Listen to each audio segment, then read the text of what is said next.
Hey, CBC family. One of the things that we wanted to do is to get some time where we're able to have Q&A, not just with Pastor Philip, but also with some of our other elders. And so we have John Nelson with us today. And one of the things that I went ahead and asked him about, or sort of prepped him in preparation for this was in particular, looking at some of the things. There's a lot of normal phrases that you'll use a lot of times in speaking to folks and speaking from the pulpit, and when you shared on Wednesday nights or Sundays in the past and different things, you'll share some of that with us, and there's some that are real familiar to us, like faint not, everybody gets their turn, and you and I have talked about this probably about a year ago now, somebody that I look at as just a model of faithfulness over the years, and so it's true. And so one of the things that I especially wanted you to speak to was some of those things, like faint not, or everybody gets their turn, or how do we remain faithful, in particular in a season where there's for a lot of folks, there's a lot of fear, there's a lot of anxiety, there's a lot of the separation causing just distress. So share a little bit with us on some of that, and you're just turned loose. So okay, hang on. All right. Well, thanks for the opportunity. It's just haven't been around a long time. Turned into one of the old guys here recently. I didn't know when that happened, but from being here for a long time, you get to see a lot of stuff. And as we go through difficult days like today, and just with the pandemic and just crazy, the world is kind of upside down right now.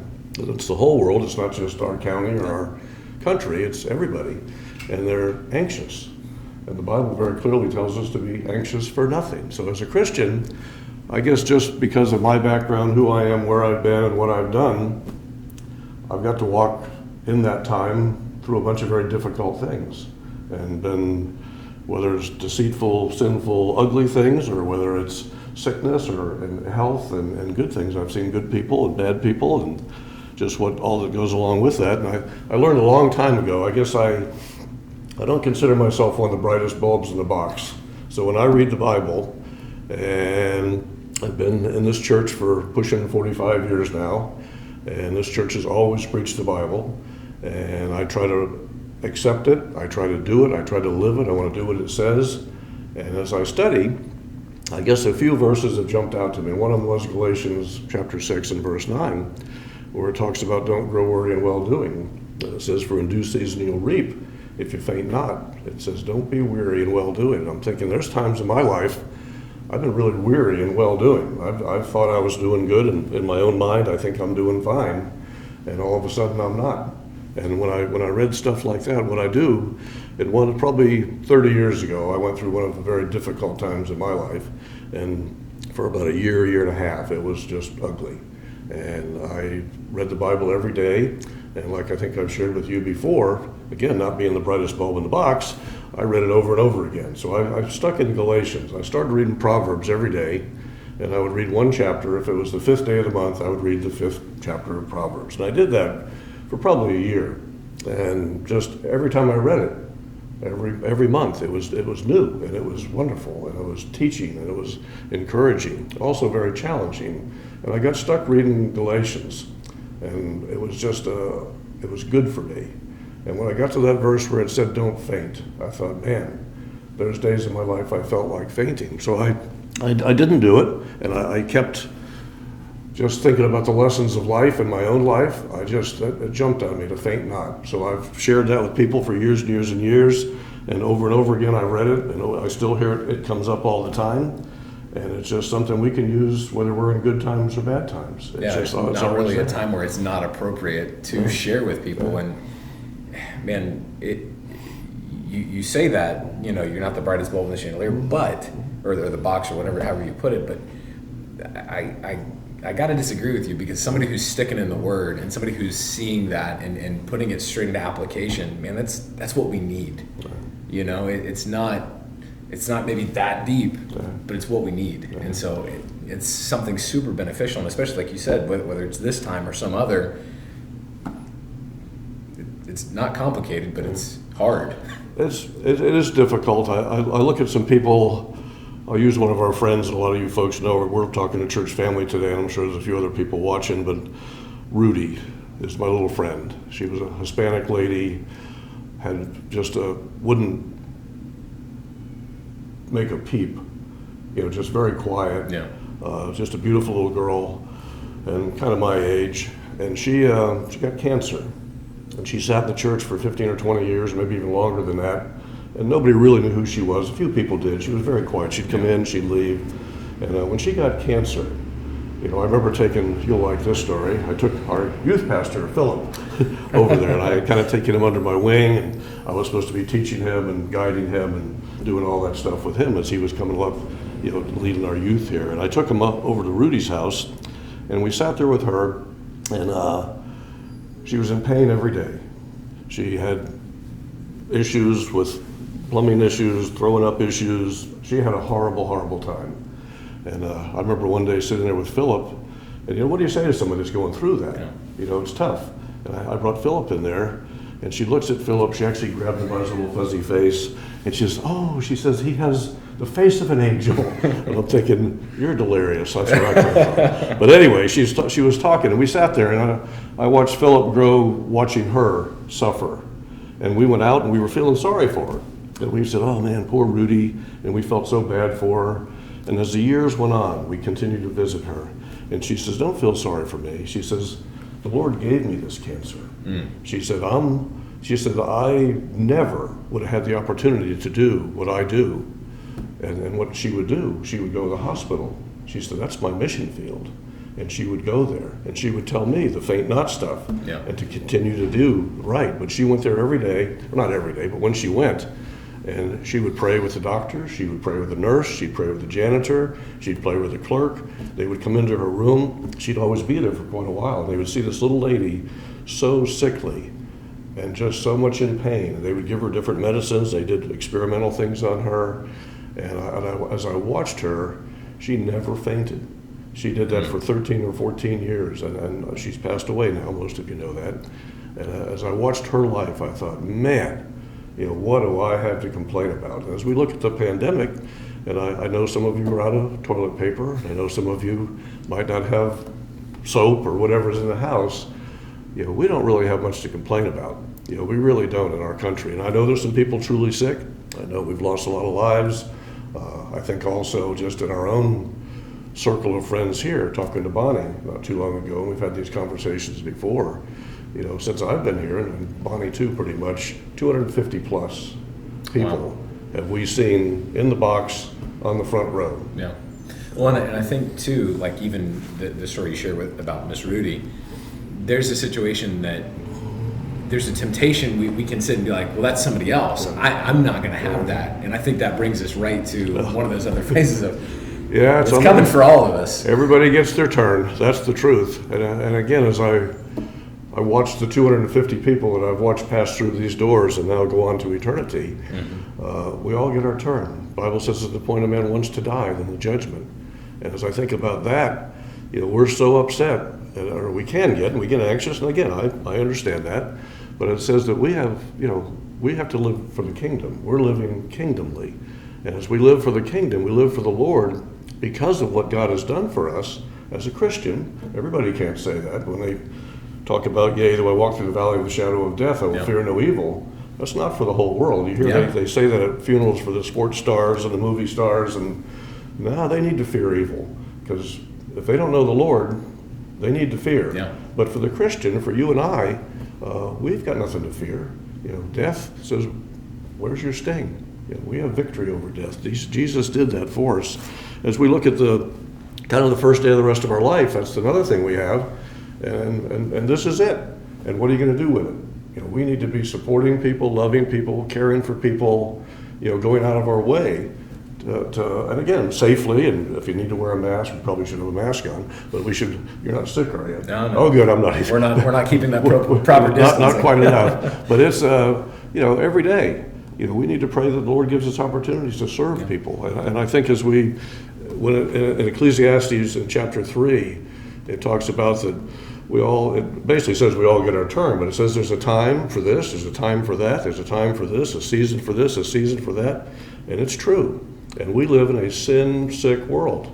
And that's just not going to change till the Lord comes back. And I think as we live here, going through these difficult times, that God allows. That's another thing. God allows.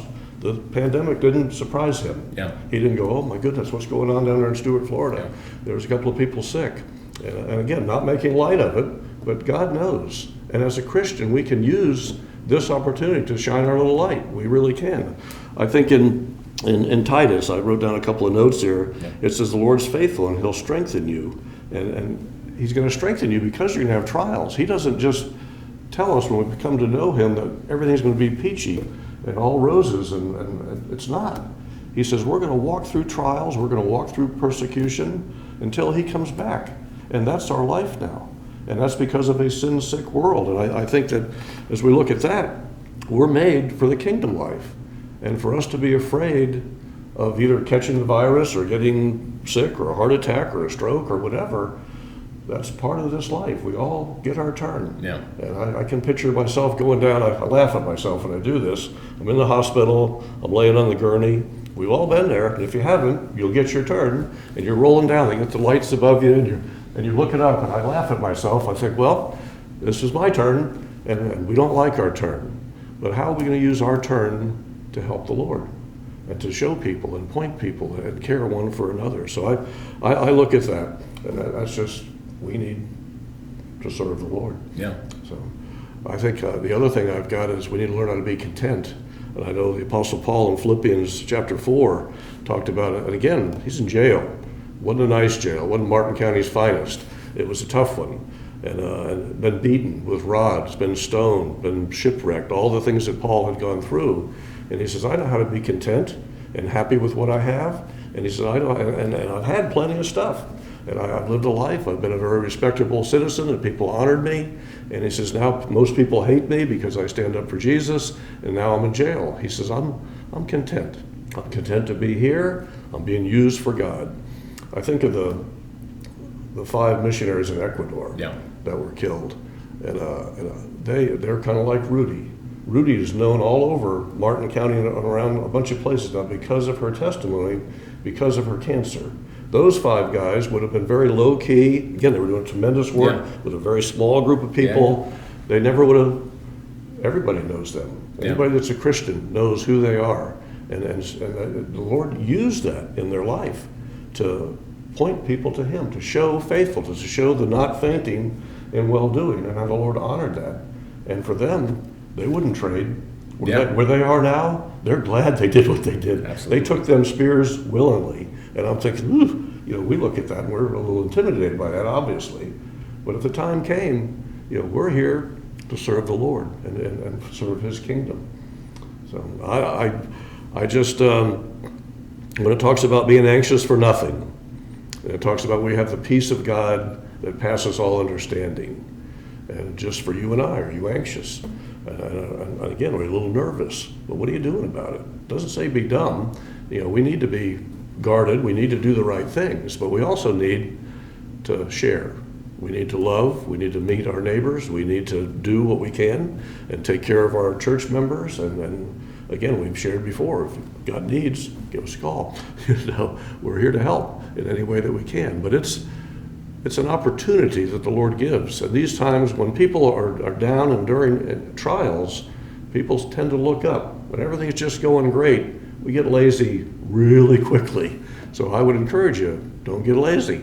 This is a time to be making those phone calls and making those texts and whatever you do to reach out, with your church members and your friends and your family, opportunities to serve. So he's given us another opportunity. And when it says in Romans chapter 8, we know that all things work together for good for those that love the Lord. There's a huge difference. Does that mean you're not going to get sick? No, it doesn't mean that. It means he's going to be with you through it. If he takes you home, all things work for good. Trust me, you went to heaven. That's a good thing. I don't know how more simply to put that, but I think that as we live our one day at a time, which is what we get. Again, this is the first day of the rest of your life, but we do it one day at a time. Be a blessing and share the truth that you know. So I know I'm hogging the conversation. No, I'm enjoying it. One of the things that you're talking about, and kind of a note that you continually are hitting in this, you're describing a total perspective shift. Yeah. You're talking about viewing these things as opportunities to serve the Lord. You're looking at them as, through a totally different, a biblically informed lens. What's for you personally? What's one of the things that keeps that going? I think the fear of the Lord being the beginning of knowledge. I think I want to serve the Lord, and I know what a weak, frail person I am. People look at me and think, "Oh, you're this and you're that," and my little dog thinks I'm just wonderful, And people. I remember that email. Yeah, it was great. But as I look at that, when I look in the mirror, I think, no, not so much. And I guess I'll have to share the other story now. I don't want to share too many stories, but I get to volunteer at different places. I've been in the jail for years. I've been into hospitals and nursing homes, and I had another opportunity to share and be used as a volunteer. Well, this particular group wants me to take, they did, I took it, a lie detector, a polygraph. And I said, okay, I'm not planning on lying. And then they wanted to give me a psychological evaluation and all these other things, and I'm thinking, okay, to be this volunteer. So I went in there thinking, this will be a piece of cake. Well, again, remember how my dog loves me and thinks I'm wonderful? One of the first questions the guy asked me, he says, have you ever in your life told a lie? Well, yeah. Have you ever in your life stole anything? You can take this for yourself. You can put the mirror up now. And it says, have you ever lusted? Have you ever cheated? Have you ever, he gave me a test. It was about 300 or 400 questions, and I took home with me, and I filled them out. I'm thinking, oh my goodness. And then if you said, yeah, you did lie, what'd you lie about? And it went on and on and on. I mean, it was long. And then when you go actually meet the guy that's going to give you the polygraph test, he picks out the ones that you kind of goofed with and says, don't be lying now. Bottom line, this nice guy that's going to go volunteer for them wound up being a lying, cheating, lustful, violent, drunken. The list went on, and you can get my picture. And you can look in your own life. And I'm thinking, well, I haven't done that lately. No, it says, have you ever done that? So when you get a real picture of who you are just before the man that's doing the lie detector test, think about someday you're going to stand before the Lord. It says at the point a man wants to die, then the judgment. And I think God knows who you are. This is the creator of the universe. He made everything. The oceans, the mountains, the seas, the people, the birds, the dogs, everything. And he loved us, and he sent Jesus. And when I get that picture of myself, who I am before a holy God, not who my family thinks or not who my dog thinks I am, who God thinks I am, there's a holy fear there. And I'm thinking, we're going to tremble before the holy God. The flip side of that, this is a holy God that did all those things, and he loved you and I so much that he sent his son. And his son paid the price for our sinful, lying, cheating, drunken, lustful, the list was about this long. I'm going to quit right there. But it was, when you see yourself like that and realize what God did for you and who he is and who you are, it makes a difference in your life. And so, yeah, there's a little fear of the Lord. That's why I do it. Yeah. And it's also, it's just when the Lord changes your heart. And again, I've been around the church for a long time, and I can look back when I first accepted Christ, and the Lord became real to me, and I had all these Bible verses. I was hungry for the Word. I looked at myself in the mirror at that time and thought, good grief, I'm a sinner. And that's what I am. I'm a sinner saved by grace, God's grace. And it changed my life. Your language changes. I still know all the words, but it doesn't come out as much. Yeah. And my different habits changed. I flee things that I used to chase after, and I seek after doing church and serving the Lord. It's a different way of life. So that born-again experience, or saved, or whatever you want to call it, the Bible calls it that, there's a changed life. And I've also found if there's no change, I've seen a lot of people come through that made a bunch of waving their flag and there's no change in their life. I'm not their judge. I'm really not. But there is a judge. And that's a terrifying thought. So I want to serve the Lord. And by doing that, he tells us to love one another. Yeah. And that's the direction we're trying to go. So it's to be anxious during these times is not what the Christian should be doing.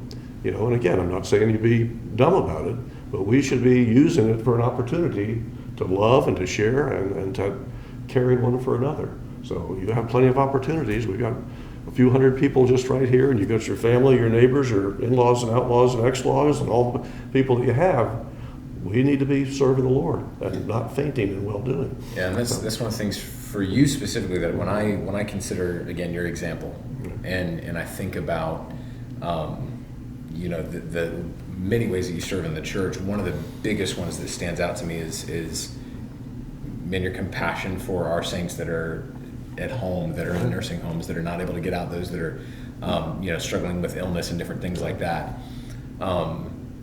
One of the things that you'll do, I know for the deacons and for the elders, is that you'll regularly put out updates on how they're doing and ways that we can serve them and things like that. Yeah, and that's so helpful and beneficial for our folks, like you just mentioned, who maybe have a little bit more time.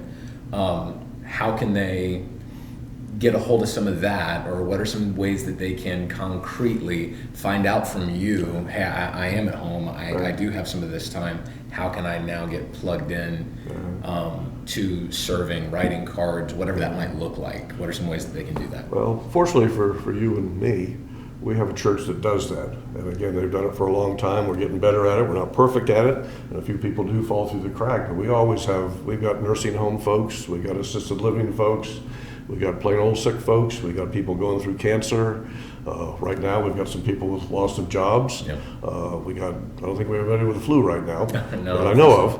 But I think for our deacon board and our elders and just our congregation, the contacts they've been making, and when I call people and talk to them, it's, I got 3 phone calls last week, and it's so encouraging to hear that the church body loves one another.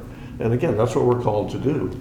But the opportunities for that, if you went and sat down with Miss Rudy for 2 or 3 times, you'd have a burden to go do it again. Mm-hmm. And then when Dwight Buck just lost his wife, and he's 95 years old, and he's sitting in assisted living by himself. Yeah. And Frank, I'll pick on Frank, he won't like that, but Frank has that same testimony. Frank's got the different issues that he has going on in his life, health-wise, and if you ask Frank how he's doing, I'm happy. Yeah. He has that. He has the peace of God, and he just wants to serve. He's being a missionary where he's planted, but right now he's stuck, and he can't leave the building, and he's in his room. They bring him his food. He might as well be in jail, except he gets better food. But anyway, he's we have opportunities just for our folks and for you folks sitting there watching this. Go down our membership list. Just people that you don't see too often, give them a call.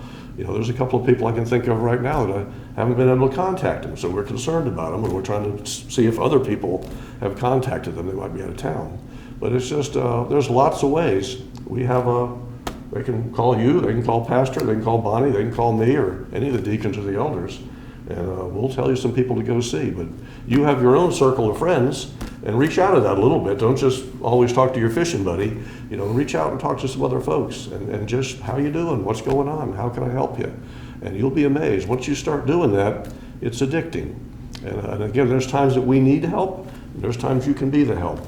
And right now, most of us can be the help, because we've got more of a number of them than we do of people that actually need help. Yep. But if we all do our part, the church, the unity here is unbelievable. It really, we've gone through waves of good unity over the years that I've been here, but in the last 4 or 5 years, it's been wonderful to love one for another here, and the teaching that we've got. It's from Scripture. It's from the Bible. It's from the teaching. It's from our people having a hunger for the Word of God, and that hunger has produced guys like yourself and Stephen sitting over there behind the camera, and watched him for how long have you been here? 10 years? 11 years, and watching a young man grow up to be a deacon, and just plugged in and doing the job one day after another. And just, it's been a wonderful thing to be able to watch. So thanks for being here doing this, as awkward as this is. But anyway, it's just, I would just encourage the folks, don't faint. First day of the rest of your life, everybody gets their turn. Go take your turn, do it. So. All right. I think that sums it up. So thank you for watching, and continue checking the YouTube channel and social media and things like that for all these updates. And we appreciate you. We look forward to when we're able to gather back fully as a church and worship together.